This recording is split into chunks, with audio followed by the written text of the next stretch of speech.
Chapter 3 Friends of Favonious. I walk down the halls of the Angel Share Tavern. Each door has a big golden number on it. I assume the occupied rooms are the ones with the closed doors or do not disturb signs. Room 6, however, stands wide open, its warm light spilling into the hallway, inviting me inside. Stepping into the room, I feel like I've entered a quaint, old-fashioned inn, almost like something out of a rustic Airbnb. A queen-size bed fills the space, draped in a woven brown comforter, with thick wooden bedposts rising at each corner. An oak desk sits sturdily against the wall, its surface illuminated by a lantern resting on top. Every step I take makes the floor creak. Through a small doorway, I glimpse into the bathroom. Its ivory tiles and claw-footed bathtub, like something plucked from the 1800s, immediately catch my eye. Fluffy white towels hang neatly on a rack beside the sink, and a small wastebasket sits discreetly next to the toilet. Deciding to relax, I draw a bath, letting the warm water soothe my aching muscles. But as I settle into the tub, I realize I don't have anything to wear to bed aside from the robe hanging on a hook behind the door. The only clothes I brought were the ones I woke up in, and the outfit I bought with Venti. I step back into the bedroom and head towards the wardrobe to hang up my clothes, only to freeze. It's already fully stocked. Every outfit inside mirrors the style I was just wearing. An elegant blend of Victorian fantasy, all in black, white, and red. My favorite colors. That's strange. Why would the closet be fully stocked? Did the previous traveler leave all their things behind? Or, worse, did they die? Despite the closet being filled, there are still no pajamas. What if I looked inside the dresser? I open it and see that it's also full of clothes. I pull out a simple red nightgown that looks like a giant shirt with lace fringe at the bottom and put it on. I return to the desk and spot something that wasn't there before. Judging by its shape, it almost looks like an ancient relic, a white glowing heptagram with sharp golden edges. I pick it up. It's smaller than my hand, smooth and cool to the touch. What is this? I collapse onto the bed, my mind racing as I try to process everything that's happened. Life on Earth had always felt like an uphill battle, only to leave me teetering at the edge before plunging off a cliff. But somehow, I ended up in Teyvat. While difficult to grasp, the prophecy gives me hope, something I haven't felt in my life. On Earth, I always had the sense that I wasn't wanted. I didn't have friends, my job fired me because I was sick all the time, and my parents, well, they made it clear it was a burden. But here, I feel different, needed, like I finally have a purpose. For the first time, I'm not invisible. I'm meant to be a hero, and people will finally see me for who I am. I roll over and freeze. Something catches my eye that wasn't there before. One of my stuffed animals from Earth, Axo, my axolotl, my best friend, sits on the bed beside me. How did he get here? I haven't seen him since the day I died, and yet, here he is. My gaze shifts to the nightstand, where a note rests with my name on it. It's written on a greeting card with crude and jagged handwriting, as if the writer was in a hurry. The message reads, "For you, my queen." This can't be from Diluc. We had just met a few moments ago. And certainly this wasn't from Venti as he left the tavern. He doesn't know what room I'm in. I don't know if I should feel scared or relieved. Is there someone watching me? I set the note down and cuddle with the obese salamander. I turn off the light, waiting for my adventure to unfold. Sunlight spills through the thin curtains, and the cheerful chirping of birds stirs me from sleep. A sudden loud knock jolts me fully awake. Who is it? I murmur. It's time for training. Diluc's voice calls from the other side. I groan, rolling to my side. Just a few more minutes, please. We agreed to meet at dawn. Either you get up now, or find someone else to train with. I guess I don't have a choice. I force myself to sit up. All right, I'm coming. Let me get dressed. Meet me downstairs. I reluctantly climb out of bed, slipping into one of the outfits hanging in the closet. When I finally make it to the lobby, I spot Diluc waiting, arms crossed. I'm ready, I call out, though my words come out slightly slurred, a clear giveaway of just how exhausted I am. His eyes narrow slightly as he looks me over. Where did you get that outfit? I glance down at the clothes, just as confused as he is. It was in the closet. The whole thing was filled with clothes. Did someone leave their stuff behind? Not that I know of. The maids would have told me if anything was left here. Weird, I mutter. The whole room was full of clothes. Perhaps you have a secret admirer. His tone is so dry that I can't tell if he's joking. I bite my lip. Who could that be? That's the point of a secret admirer. To be anonymous. He opens the door and I follow him, leading me to a quiet area just outside the tavern. A few tables and benches overlook an open grassy field, still wet with morning dew. The air is cool and the sky is clear, offering a peaceful start to the day.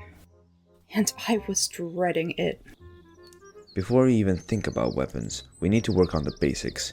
Your stance and footwork. Diluc says, crossing his arms like a strict teacher. Combat is more about balance and movement than brute strength. I nod with a big, awkward smile plastered on my face. Right, sure. Stance and footwork. Got it.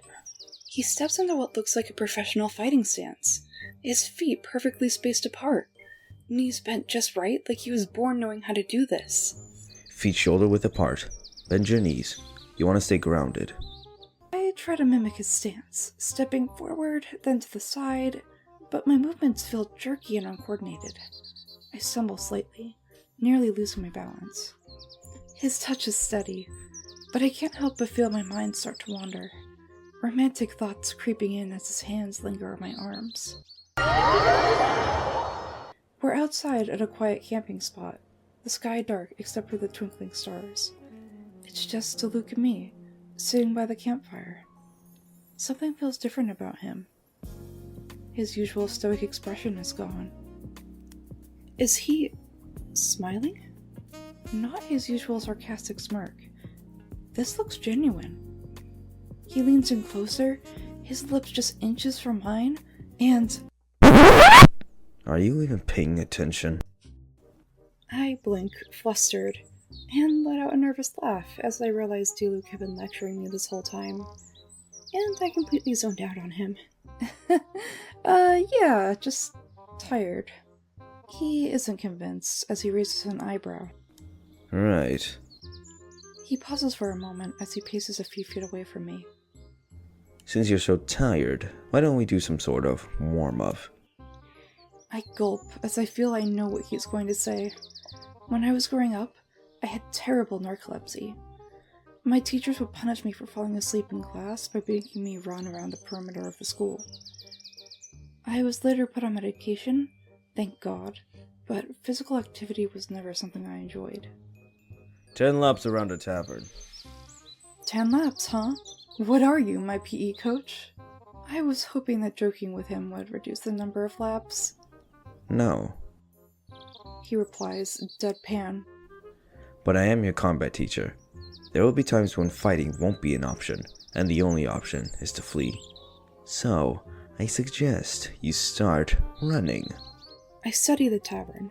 It's nowhere near the size of my high school, but it was no suburban house either. I take a deep breath and start running. The first 45 seconds felt okay, but by the 2-minute mark, my heart felt like it was going to burst from my chest. On the 4th lap, my legs started to burn. Then, after I passed Diluc for the 5th time, I thought I was going to collapse. Keep going. He calls out, his voice steady, like this is no big deal. I swear I see the faintest hint of amusement in his eyes. I am now out of sight. I spot a young girl with a canteen. I swipe it from her hands, chug water, and toss it back at her. Thanks! Hey! She cries, but I pay no attention to her as I continue my laps. My lap 8. I'm staggering, barely keeping my legs moving. You're doing great. Diluc calls out, though it sounds more like a dry joke than encouragement. I say nothing and continue pushing myself. As I pass him, I see Venti strolling by. He sees me and waves cheerfully. Hey, Kayla. He comes closer and notices the exhaustion on my face. What are you doing running around like a wind-up toy? Diluc, training, torture. I huff, putting my hand on his shoulder as I try to steady myself. Training? For what? A marathon? He laughs. You look like you're about to drop.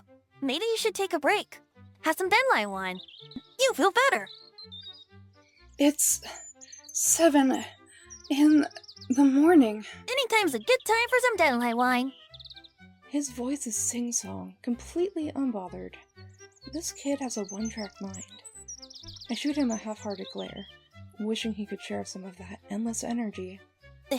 Why don't you just ditch this torturous routine and come listen to a song? He suggests, twirling his lyre like the answer to everything is music. Trust me, a ballad would be a lot more fun than whatever this is. If I stop now, Diluc is gonna kill me. Oh well, but just remember, the tavern and the wine are always waiting. I just glare at him, trying to indicate how serious this is. He throws his hands up, clearly amused. Alright, I'm off then. But if you change your mind, you know where to find me. He waves with his usual cheer and strolls away, humming a light tune. I exhale heavily, trying to regain my focus. I shuffle past Diluc again, who looks amused. Where were you? Taking a nap? I stop for a moment, catching my breath, and meet his gaze. I'm trying my best, I say, my voice steady despite the exhaustion. You got one more lap to go. You can do it. Does he realize he is the world's worst cheerleader? One more lap, repeat, trying to summon the last bit of energy I have. With a deep breath, I push forward, each step a battle against the heaviness dragging me down. The world around me blurs, the distant sound of birds and the rustling of the wind fading as all my focus narrows to the dirt path in front of me. Come on, I can do this, I tell myself. I can see Diluc just a few feet away, but things start to get hazy, and the ground feels like it's spinning beneath me.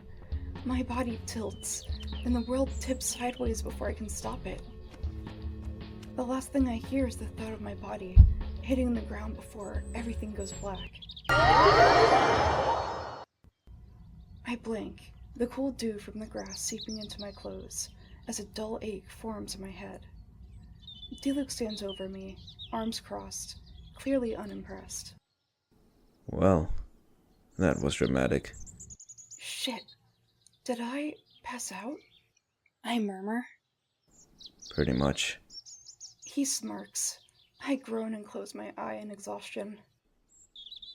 At least you did all 10 laps. Barely. I let out a tired laugh, still laying on the ground. You're an asshole. You know that. So I've been told. He crouches down beside me, his face serious again as he studies me. You're pushing yourself, but that's because you're not used to this kind of training. No kidding, I say, forcing myself to sit up, despite every muscle screaming at me to stay down. Well, at least you're getting better at falling gracefully. He offers his hand and helps me on my feet. Can we take a break? I ask, my chest still heaving. I'd say you've earned it. But first, why don't we get breakfast? Good idea. Know any good places nearby? He takes a moment to think about it. There's a small place near the plaza. Quiet. Good food. Better than the tavern's usual fare. I give him a tired smile. Lead the way. We reach a small restaurant tucked in a quiet corner of the plaza. The place looks charming, with outdoor seating and the smell of freshly baked bread wafting from inside. Here we are. Diluc says, gesturing me to sit. I sit down, grateful to be off my feet. This is actually really nice. Thanks. I study the menu. Everything sounds so good. Eggs, pancakes, crepes, milkshakes. The breakfast menu alone is 2 pages. Can I get you anything? The waitress asks in a perky voice. I don't know. I'm so overwhelmed. I turn to her. What would you recommend? The Lunar Blossom pancakes or the Archon skillet? She grins, clearly enjoying my indecision. Oh, I'd definitely go with the Lunar Blossom pancakes. They're lighter and sweeter, plus the white chocolate chips really make them special. All right, I'll take those then. And an iced coffee, please. Great choice! She says, jotting it down quickly, then turns to Diluc. And for you? I'm fine with the water, thanks. He replies, You're not gonna eat anything? I furrow my brow. There is a quote from my world that says skipping breakfast will turn your brain into oatmeal. He smirks. I'll take my chances. The waitress nods and puts in my order. I lean forward in my chair in a playful manner. So, I did some thinking. Did you? I pretend I didn't hear that job. About what you said about me being a tarot reading therapist? Go on. Diluc sips his water. Well, I begin, tapping my fingers lightly on the table. I was thinking, why not make it official? I mean, people here must have their fair share of problems, right? I could be Mondstadt's first therapist. Give people advice, listen to their woes, maybe throw in a tarot reading to spice things up. However, I feel a pang of insecurity. The problem is, I don't know how to start a business. He sets his glass down. And you're serious about this? Yeah, I mean, you're the one who said I need a job to pay off for my wine from last night. True, you're still in debt. I figured starting a business might help me get out of that debt faster. Plus, it's something I might be good at. Starting a business is never easy, especially since you don't have any mora. He leans back in his chair, crossing his arms. I suggest you talk to the Knights of Favionous. They regulate most businesses in Mondstadt. The restaurant door chimes, and in walks 4 friends. 3 women and 1 guy, who are talking and laughing. Their faces look familiar, as I've seen them in Genshin Impact, but I don't remember a thing about them. Leading them is a tall blonde woman, her every movement precise, composed.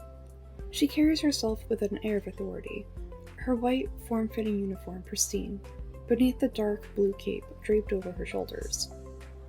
There's something about her presence. Regal, unwavering, like she's used to being in charge. To her right walks a woman with wavy brown hair. Her makeup's so flawless, it looks like she spent an hour perfecting every detail. The pointed edges of her purple witch-like hat only add to the effortless elegance she carries, dried smooth, almost practiced. Beside her is another brunette, her bright red hair tie standing out against her simpler outfit. She appears younger than the others, her expression warm and energetic. On the blonde's other side strides a man with dark skin and striking indigo-colored hair, one eye covered by an eye patch. Handsome in a way that's effortless, he carries himself with a casual swagger. But it's his expression that catches my attention the most, a knowing smirk that screams mischief. Diluc's attention immediately focuses on the man. His expression hardens. Speak of the devil. He mutters, clearly not thrilled by their arrival. Oh my god. The man said loud enough for everyone to hear him as he approaches us.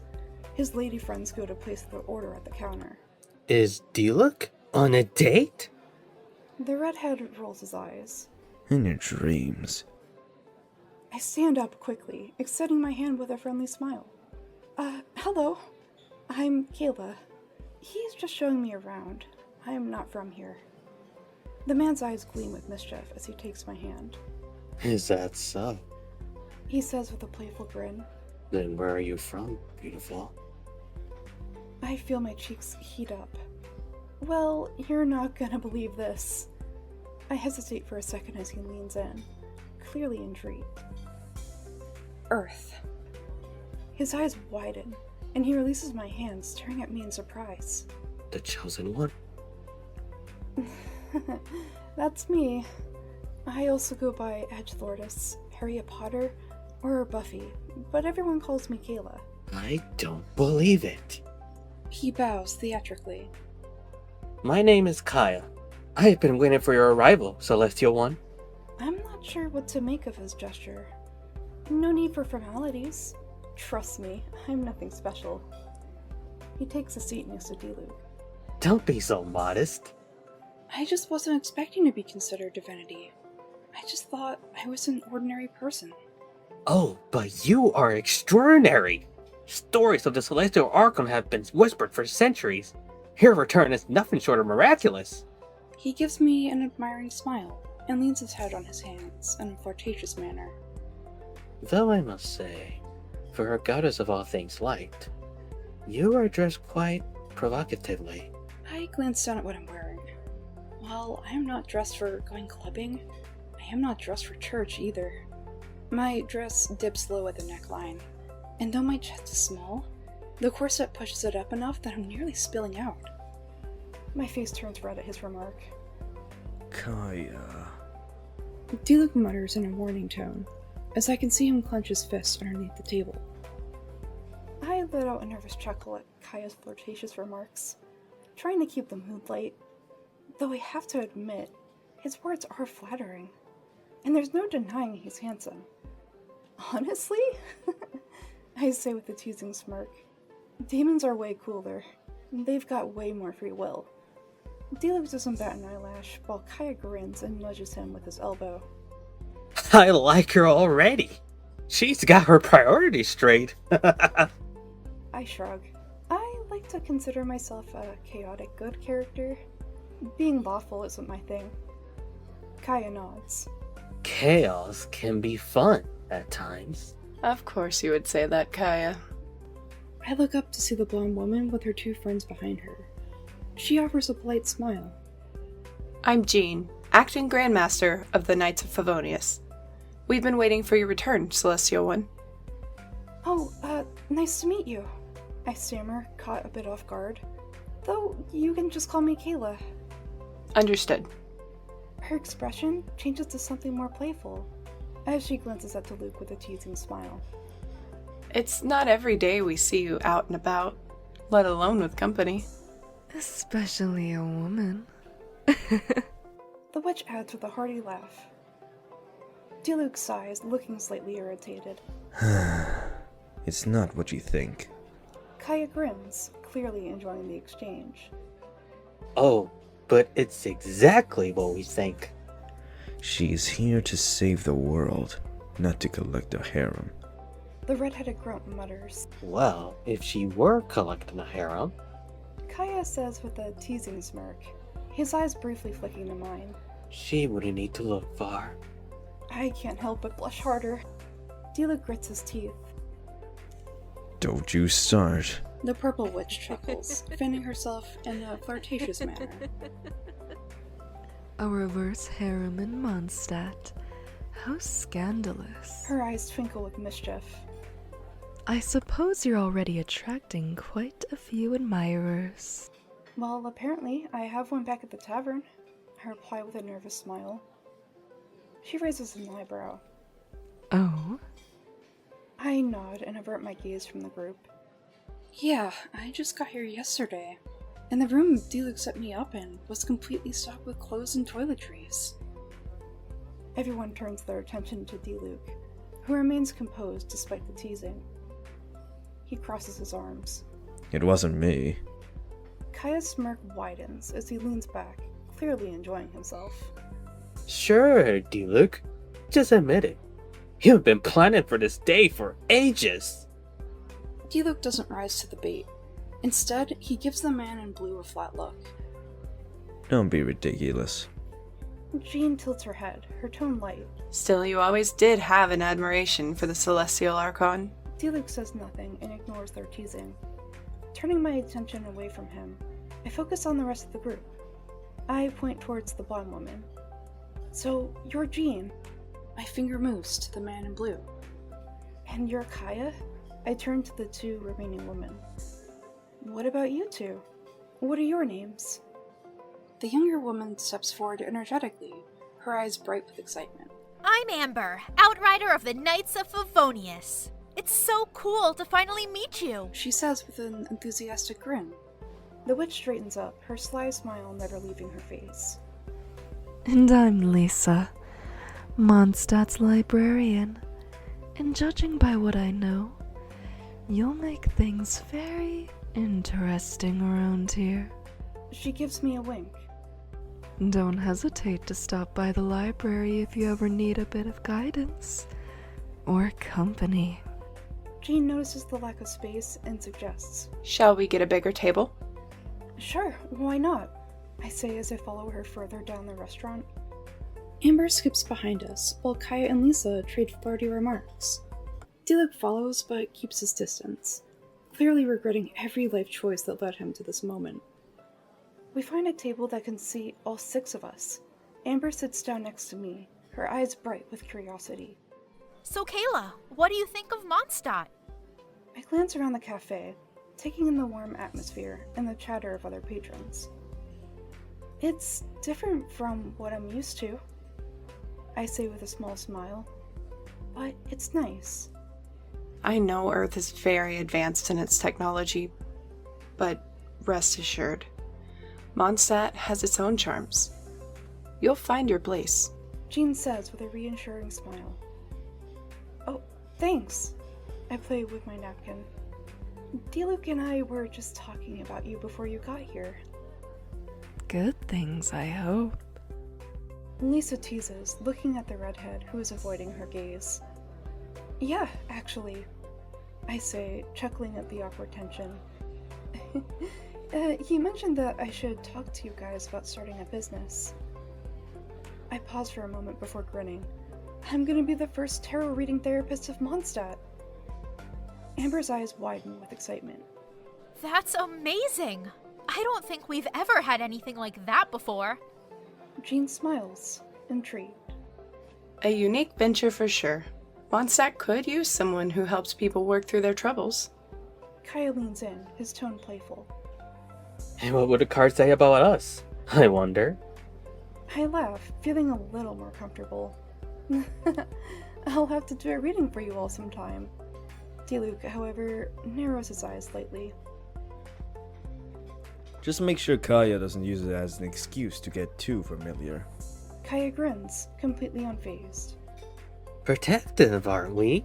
Don't worry, brother. I'm harmless. You guys are brothers? I take a sip of water. That explains it. Step brothers. Diluc corrects. Right, I smile. You two must keep things interesting around here. Oh, you have no idea. Amber chimes in with a laugh. They're always like this. Lisa nods, giving me a playful wink. It's part of their charm. Diluc shoots Kaya a sharp look, his posture stiffening as if ready to step in if necessary. So, I say, shifting the conversation back to me. I could really use some help with getting my business started, but I have no idea where to begin. Jean listens thoughtfully, nodding. The Knights of Favonious would definitely need to approve your business before you can officially start. But with something as unique as what you're offering, I don't think that'll be too difficult. I bite my lip, still feeling a bit overwhelmed. That's good to hear, but what about the practical stuff? Like, where would I even set up shop? And how do I get people to know I exist? Amber practically bounces in her seat. Oh, I can totally help with that. As an outrider, I'm used to spreading messages all over Mondstadt. I can let people know what you're offering. Flyers, word of mouth, you name it.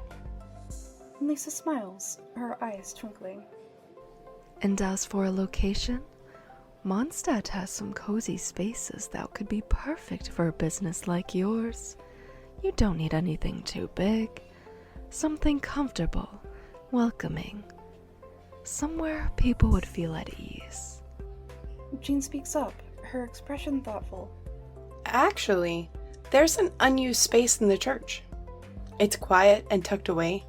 Sister Rosaria mentioned it hasn't been used for much, and it could be an ideal place for people to come and talk with you in a more peaceful setting. I blink, surprised.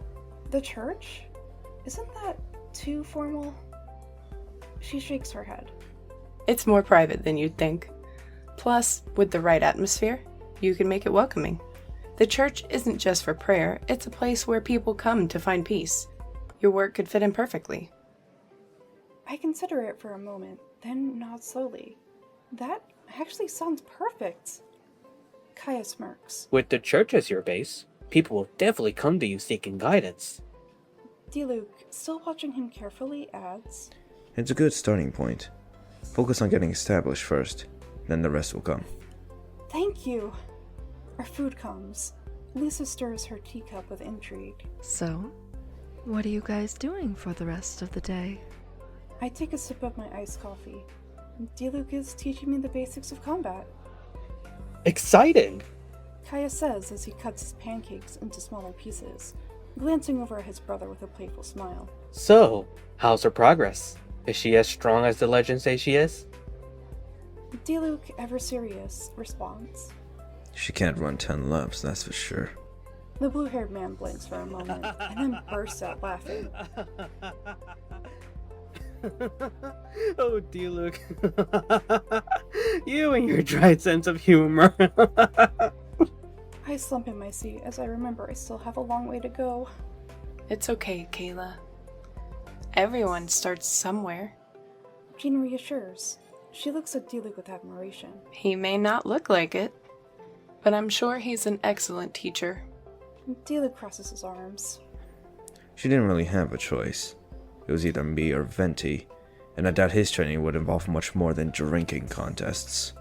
Kaya laughs even harder, clearly entertained by the idea.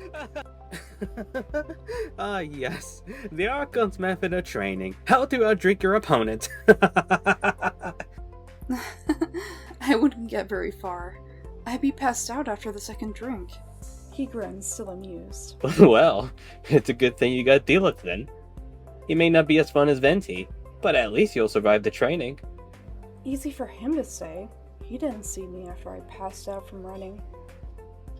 Amber noses my apprehension and beams. Don't worry, Kayla. You'll get stronger in no time. Maybe when you're ready, we can all spar together. I'll be cheering from the sidelines. Lisa adds. Jean nods with a smile. You've got this. Plus, you've got a whole team of fans behind you. I smile, feeling a little more at ease. Thanks, guys. I'm going to need all the support I can get. Kaya leans back in his chair, smirking. Just don't forget to save some of that energy for later. I have a feeling Diluc won't be going easy on you. She'll survive. Just try not to pass out when we actually get to combat. Diluc says, his tone dry, but at the same time reassuring. I feel my cheeks burn, embarrassed that he was bringing it up again. Oh, come on! You made me run 10 laps! He smirks. And you'll have to run another 10 tomorrow. As much as I find him handsome, I also really want to punch him in the face. Amber looks at me, then back at Diluc, and back at me, and raises an eyebrow. You passed out from running laps? Don't tell me that a drinking contest was your idea, Diluc, you sly dog. Kaya teases Diluc, who doesn't react. Lisa chuckles at the two brothers' camaraderie. I want to hide, but I force a laugh. I'm just really out of shape. Amber gives me a big, reassuring smile. You got this. We believe in you. Jean nods. Take it one step at a time.